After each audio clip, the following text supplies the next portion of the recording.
India TV 9 news Maharashtra. दुर्दैव आहे की जयंत पाटील साहेबांना प्रश्न घ्यावा लागला। म्हणजे या दोघांचे किती मोठे कारनामे आहेत, उमेश पाटलाचे आणि या सुहास कदमचे।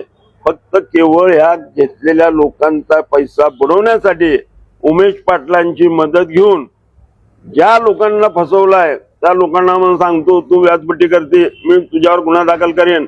लोक यामुळे वैतागलेत। माझी पोलीस खात्याला आव्हान आहे की त्यांनी या संदर्भामध्ये पेपरला अशा हीन माणसाचा पेपरला देऊन अशा अनेक तक्रारी तिथे येतील अशा पद्धतीची व्यवस्था जर पोलिसांनी केली तर अनेक लोक याला मदत दिली पोलिसांनी तर पोलीस स्टेशनला जायला तयार आहे। उमेश पाटलांनी एवढं आत्मचिंतन करावं। मी महाराष्ट्राचा प्रवक्ता आहे, मी जिल्हाध्यक्ष आहे, मी आल्यानंतर तिथं एक तरी पदाधिकारी त्यांच्या समोर पाहिजे। याच्या मागचं कारण काय?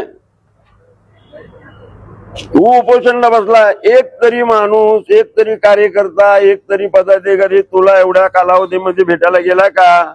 म्हणजे तू किती हे सगळ्याला माहित आहे। आणि त्यांनी कल्याण शिंदे साहेब आणि मुख्यमंत्र्यावर टीका करायची, पालकमंत्र्यावर बोलायचं। आता मुख्यमंत्र्यांनी जरी आदेश दिले तरी इथलं पोलीस खातं काय करू शकत नाही, म्हणजे मुख्यमंत्र्याच चालत नाही।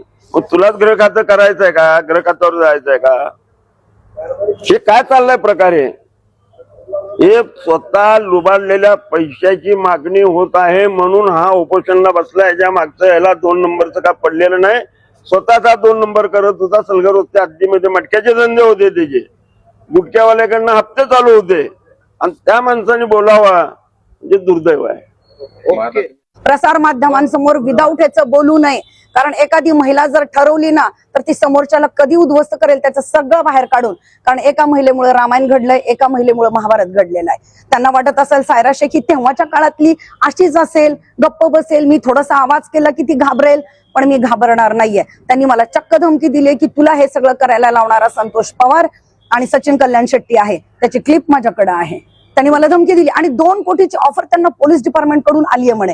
मग कुठेतरी वाटलंय त्यांना की हिच्या आंदोलनामुळे आमच्या आंदोलनाला हिच्या एका तक्रारीमुळे कुठं गालबोट लागते की काय, म्हणून हे सावकारकीचे गुन्हे वगैरे माझ्यावर हे टाकायचा त्यांचा प्रयत्न आहे। हो, उज्ज्वला थिटे त्यांनी मला सांगितलं की तुला कोणी उभं केलंय? तर मी म्हटलं की दादा बघा, आता कसं मी थिटेबाई नाहीये, तुम्ही थिटेबाईचा वापर करून आंगरकरांना बेटीस धरलं होतं, पण मला तसं कोणी धरलेलं नाहीये। आणि इथं माझं घर जळालंय, माझे पैसे गेलेले आहेत, त्यामुळे मी ओपनली येते। आज पण मी एकटी फिरतेय, कारण मला त्यांनी जीवे मारण्याची धमकी दिलेली आहे। पण ही सायरा शेख कुणाला घाबरत नाही, ही सगळ्या ह्याच्यातून तापून सुलाखून आलेली बाई आहे, लोहा बनलेली आहे। त्यामुळे कुठला उमेश पाटील मला धमकी देतोय, कोण सुहास कदम माझ्यावर सावकारकीचे गुन्हे दाखल करतोय, मला त्याची कसलीही भीती नाहीये, कारण मी पूर्णपणे प्रामाणिक आहे।